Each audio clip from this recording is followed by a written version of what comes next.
नमस्कार, मी ऐश्वर्या पाटील न्यूज मराठी 24/7 मध्ये आपले स्वागत करते आणि आपण पाहत आहोत मंदिरांचा इतिहास हा कार्यक्रम। आणि आता ज्या मंदिराबद्दल जाणून घेणार आहोत ते मंदिर म्हणजे मुंबईतील माहीम येथील शीतला देवी। सुमारे 125 वर्षापूर्वी 1890 ते 1895 च्या दरम्यान बांधलेले हे वारसा मंदिर माहीमच्या कोळी समुदायाने बांधले असे मानले जाते। अशी ही आख्यायिका आहे की 13व्या शतकात राजा बिंबदेव यांनी ठाण्यातील केळवे येथून देवीला माहीम येथे आणले होते, जे पाटणहून स्थलांतरित झाल्यानंतर त्यांची सुरुवातीची राजधानी होती। देवीची मूर्ती स्वयंभू आहे, ज्याचा संस्कृत शब्द म्हणजे स्वतः जन्मलेला किंवा स्वतः प्रकट झालेला किंवा स्वतःहून निर्माण झालेला। मराठीतील शीतल म्हणजे थंड, म्हणूनच देवीला शीतला देवी असे नाव पडले। ती देवता तिच्या कमरेला धरलेल्या भांड्यातील थंड पाण्याचा शिंपडा घालून देवी बरी करते।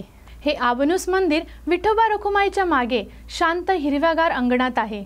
या मूर्ती काळ्या ग्रॅनाइट पासून बनवल्या आहेत, जो पृथ्वी, पाणी, अग्नी, वायू आणि अवकाश या 5 नैसर्गिक घटकांच्या परिपूर्ण संतुलन दर्शविणारा एकमेव दगड आहे। गडद राखाडी भिंती, लटकणारे कोळशाचे जाळे, पसरलेली पाने, तुटलेला ब्लेड असलेला छतांचा पंखा, जो कदाचित दशकांपूर्वी आणि त्यानंतर कधीही चालू झाला नसेल। वर्षानुवर्ष हवामानामुळे कोळशाच्या काळ्या डागांनी रंगलेला खोल स्तंभ गतकाळाची आठवण करून देणारा। जेव्हा मंदिराच्या प्रवेशद्वाराबाहेरचा गोंधळलेला रस्ता टोकदार घोडे आणि बैलगाड्यांद्वारे जात असे, जेव्हा लोक उपचारांसाठी औषधांपेक्षा प्रार्थनेवर जास्त विश्वास ठेवत असत।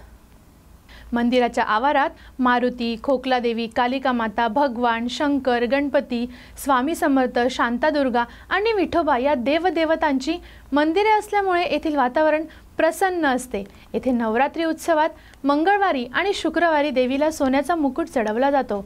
मंदिरानजीक पुरातन विहीर आहे। फार दूरवरून लोक या ठिकाणी स्नानासाठी येतात। त्या विहिरीतील पाण्याने अंघोळ केली असता त्वचेसंबंधी उद्भवणारे रोग नाहीसे होतात, अशी भाविकांची श्रद्धा आहे। सिंधी समाजाचे लोक त्यांच्या परंपरेनुसार वर्षातून एकदाच जायवळ, लहान मुलांचे केस कापणे करतात। यावेळी ते खास दसरा सणाचा मुहूर्त आणि माहीमच्या शीतला देवीच्या मंदिराच्या आवाराची त्यासाठी निवड करतात। हे विशेष मंदिराच्या आवारात खोकला देवीच्या कृपा प्रसादामुळे खोकल्याचे रुग्ण बरे होतात आणि धार्मिक सण उत्सव पारंपरिक पद्धतीने येथे पार पाडले जातात। नवरात्रीच्या अष्टमीला मोठा हवन मंदिरात केला जातो। शिवाय माघ महिन्यातील नवरात्रोत्सवात देखील देवीला सोन्याचा मुकुट चढवला जातो। तसेच यज्ञ अभिषेक केले जातात। मंदिरात दररोज सकाळी 9 वाजता आणि रात्री 7:30 वाजता आरती केली जाते। नवरात्रोत्सव दरम्यान भाविकांची प्रचंड प्रमाणात गर्दी असते। अशाच नवनवीन मंदिरांच्या इतिहासासाठी पाहत राहा न्यूज मराठी 24/7। नवा भारत, नवा विचार।